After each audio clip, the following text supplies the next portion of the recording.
శ్రీ సాయి సచ్చరిత్రం 41వ అధ్యాయం. గత అధ్యాయంలో చెప్పిన ప్రకారంగా ఈ అధ్యాయంలో చిత్రపటం యొక్క వృత్తాంతం చెప్పేదము. గత అధ్యాయంలో విషయం జరిగిన 9 సంవత్సరములకు అలీ మహ్మద్ హేమట్ పంతుకు కలిసి ఈ దిగువ కథను అతనికి చెప్పాను. ఒకనాడు బొంబాయి వీధుల్లో పోవునప్పుడు వీధుల్లో తిరిగి అమ్మవారి వద్ద అలీ మహ్మద్ సాయిబాబా పటము కొనెను. దాని చట్టం కట్టించి తన బాంద్రా ఇంటిలో గోడకు వేలాడదీశాను. అతడు బాబాను ప్రేమించుటచే ప్రతిరోజు చిత్రపటం దర్శనం చేయుచుండెను. హేమట్ పంతుకు ఆ పటము నచ్చుటకు 3 నెలల ముందు అతడు కాలు మీద కురుపు లేచి బాధపడుచుండెను. దానికి శస్త్రచికిత్స జరిగెను. అప్పుడు అతడు బొంబాయిలోనున్న తన భావమర్దియగు నూర్ మహ్మద్ పీర్బాయ్ ఇంట్లోని పడి ఉండెను. బాంద్రాలో తన ఇల్లు 3 మాసముల వరకు మూయబడి ఉండెను.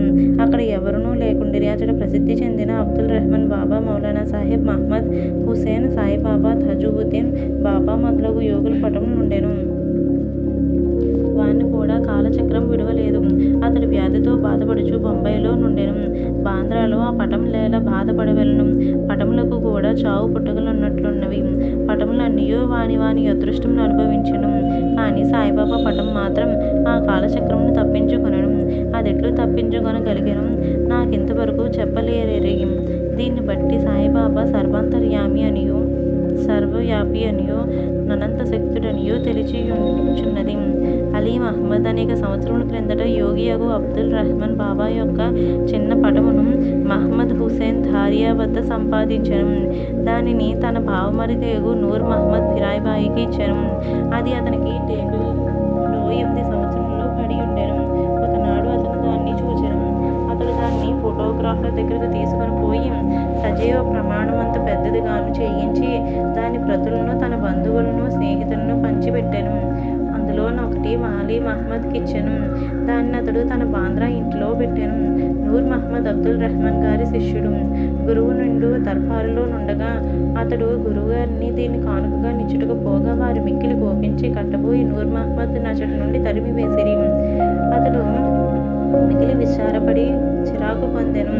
తన ద్రవ్యమంతు నష్టపడుటే కాక గురువుగారి కోపమునకు అసంతుష్టికి కారణమయ్యేను కాక అని చింతించెను. విగ్రహారాధన గురువుగారి ఇష్టము లేకుండెను. ఆ పటమును అపోలో బందరుకు తీసుకుపోయి ఒక పడవను అద్దెకి కట్టించుకొని సముద్రంలోనికి పోయి దాన్ని అక్కడ నీళ్ళల్లో ముంచి వేసెను. తన బంధువుల వద్ద నుండి స్నేహితుల వద్ద నుండి పటమును తెప్పించి వాని కూడా బాంద్రా సముద్రంలో ఉంచెను. ఆ సమయమున అలీ మహ్మద్ తన భావమరిది ఇంటిలో నుండెను. యోగుల పటములను సముద్రంలో పడవేయనచు తన వ్యాధి కుదురునని భావమరిది చెప్పెను. ఇది విని అలీ మహ్మద్ తన మేనేజర్ను బాంద్రా ఇంటికి పంపి అక్కడున్న పటములన్నింటినీ సముద్రంలో వేయించెను. 2 నెలల పిమ్మట అలీ మహ్మద్ తన ఇంటికి తిరిగి రాగా బాబా పటం ఎప్పటి వలె గోడ మీద నుండుట గమనించి ఆశ్చర్యపడెను. తన మేనేజర్ పటములన్నీ తీసివేయించి బాబా పటం నెట్లు మరిచెనో అతనికి తెలియకుండెను. వెంటనే దాన్ని తీసి బీరువాలో దాచెను. లేకున్నచో తన బావగారు దాన్ని చూచిన దాన్ని నాశనం చేయునని భయపడెను. దానికెవ్వరికివ్వవలెను? దాన్ని ఎవరు జాగ్రత్త పరిచెదరు? దాన్ని భద్రముగా ఎవరుంచగలరు అనే విషయంలో ఆలోచించుచుండగా సాయిబాబాయే ఇస్ముజావర్ను కలిసి వారి అభిప్రాయ ప్రకారం చేసిన తోచుచున్నట్లు చేశాను. అలీ మహ్మద్ ఇస్ముజావర్ను కలుసుకొని జరిగిందంతయో చెప్పాను. ఇరువును బాబాను బాగుగా ఆలోచించి ఈ పటమును హేమట్ పంతుకు ఇవ్వవలని నిశ్చయించిరి. అతడు దాన్ని జాగ్రత్త పరచునని తోచెను. ఇద్దరును హేమట్ పంతు వద్దకు పోయి సరియైన కాలమున దాన్ని బహుకరించిరి. ఈ కథను బట్టి బాబాకు భూత భవిష్యత్తు వర్తమానములు తెలిసినని చాకచక్యంగా సూత్రములు లాగి తన భక్తుల కోరికలు నెట్టుట నెరవేర్చుచుండడం కూడా తెలియచున్నది. ఎవరికైతే ఆధ్యాత్మిక విషయంలో ఎక్కువ శ్రద్ధ వారిని బాబా ప్రేమించుటకే కాక వారి కష్టములను తొలగించి వారిని ఆనందభరితులుగా చేయుచుండిరని రాబో కథల వలన తెలియను.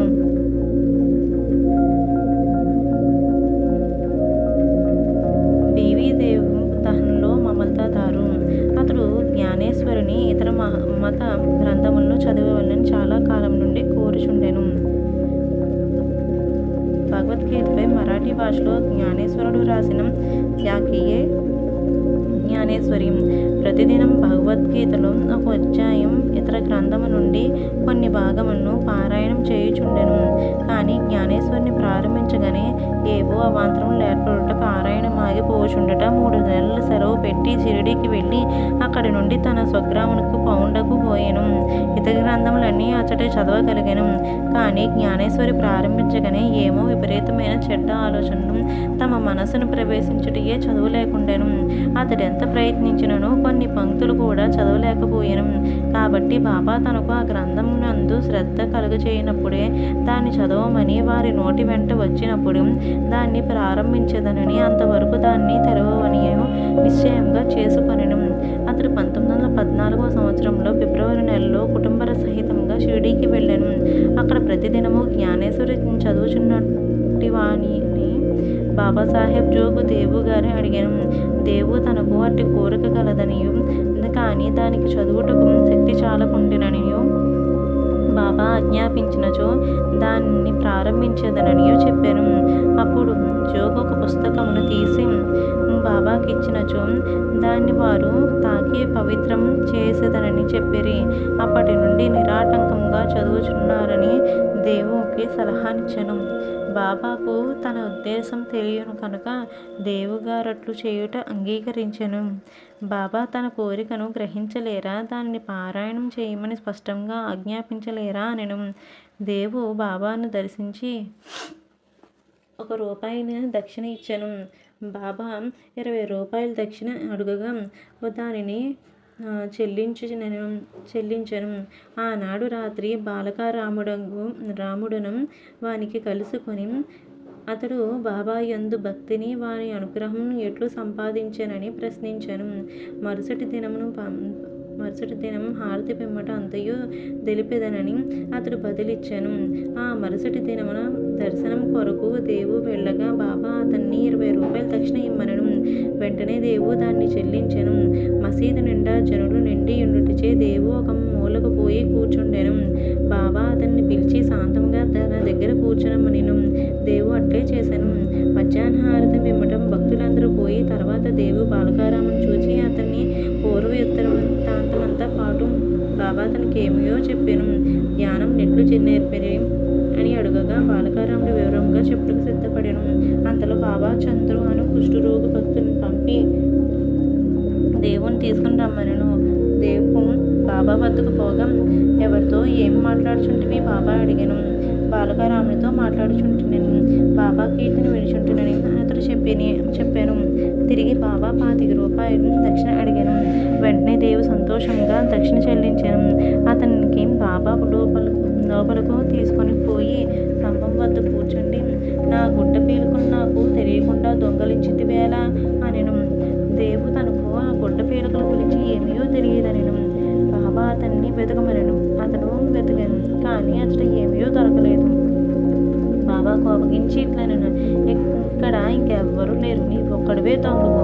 ముసలితనముచే వెంట్రుకలు పండినప్పటికీ ఇచ్చటకు దొంగలించుటకు వచ్చితివా అని కోపగించాను. బాబా మతి చెడిన వారి వలె తిట్టి కోపించి చివాట్లు పెట్టాను. దేవు నిశ్శబ్దంగా కూర్చుండెను. దేవు తాను సగటా దెబ్బలు కూడా తిననేమో అనుకునేను. 1 గంట తర్వాత బాబా అతన్ని వాడకు వెళ్ళమనెను.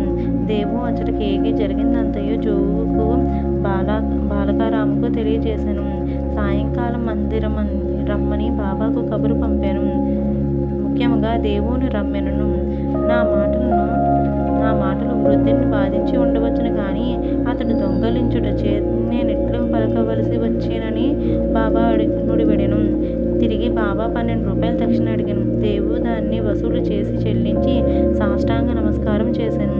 బాబా ఇట్లనెను, ప్రతిరోజు జ్ఞానేశ్వరుని చదువు, పోయి వాడలో కూర్చుండము, ప్రతినిత్యం కొంచెమైనను క్రమం తప్పక చదువుము. చదువునప్పుడు దగ్గరనున్న వారికి శ్రద్ధాభక్తులతో బోధపరిచి చెప్పుము. నేను నీకు జల్తారు సెల్లుని ఇచ్చుటకు ఇచ్చట కూర్చొని నియ్యము. ఇతరుల వద్దకు పోయి దొంగలించదవేళ నీకు దొంగతనమునకు అలవాటు పడవలనని ఉన్నదా? బాబా మాటలు విని దేవు సంతసించెను. బాబా తనను జ్ఞానేశ్వరిని ప్రారంభించమని ఆజ్ఞాపించెననియు, తనకు కావలసిందేదో అది దొరికినని అప్పటి నుండి తాను సులభముగా చదవగలననియు అనుకొనెను. తిరిగి బాబా పాదములకు సాష్టాంగ నమస్కారం అనర్చెను. తాను శరణు వేడెను కనుక తన బిడ్డగాంచినని జ్ఞానేశ్వరుని చదువుటలో తోడ్పవలసిందని బాబాను వేడుకొనెను. పీలికలను దొంగలించుట అనగా నేమో దేవు అప్పుడు గ్రహించెను. బాలకరామును ప్రశ్నించుటయే గుడ్డ పీలికలను దొంగలించుట. బాబా కట్టి వైఖరి ఇష్టం లేదు. ఏ ప్రశ్నకైనా సమాధానం ఇచ్చుట తామే సిద్ధంగా నుండిరి. ఇతరులను అడుగుట బాబాకు ఇష్టం లేదు. అందుచే అతన్ని బాధించి చికాకు పెట్టెను. అదేనో కాక ఇతరులను అడగకుండా బాబానే సర్వం అడిగి తెలుసుకొనవలెననియు ఇతరులను ప్రశ్నించుట నిష్ప్రయోజనమనియు చెప్పెను. దేవు ఆ తిట్లను ఆశీర్వాదములుగా భావించి సంతుష్టితో ఇంటికి పోయెను. ఆ సంగతి అంతటితో సమాప్తి కాలేదు. బాబా చదవమని ఆజ్ఞాపించి ఊరుకొనలేదు. 1 సంవత్సరం లోపుగా బాబా దేవు వద్దకు వెళ్ళి వాని అభివృద్ధి కనుగొనెను. 1914వ సంవత్సరంలో ఏప్రిల్ నెల 2వ తేదీ గురువారం ఉదయమున బాబాను స్వప్నంలో సాక్షాత్కరించి పై అంతస్తులో నుండి కూర్చుండి జ్ఞానేశ్వరుని బోధపడుచున్నదా లేదా అని అడిగాను. లేదు అని దేవు జవాబిచ్చెను. బాబా ఇంకా ఎప్పుడు తెలుసుకునేదివో? దేవు కండ్లు తడిపెట్టుకుని నీ కృపను వర్షింపనదే పారాయణం చికాకుగా ఉన్నది. బోధపడుట చాలా కష్టంగా నున్నది. నేను దీన్ని నిశ్చయంగా చెప్పుచున్నాను అనెను. బాబా అంటున్నారు, చదివినప్పుడు నీవు తొందరపడుచున్నావు. నా ముందర చదువుము, నా సమక్షమును చదువుము. దేవు ఏమి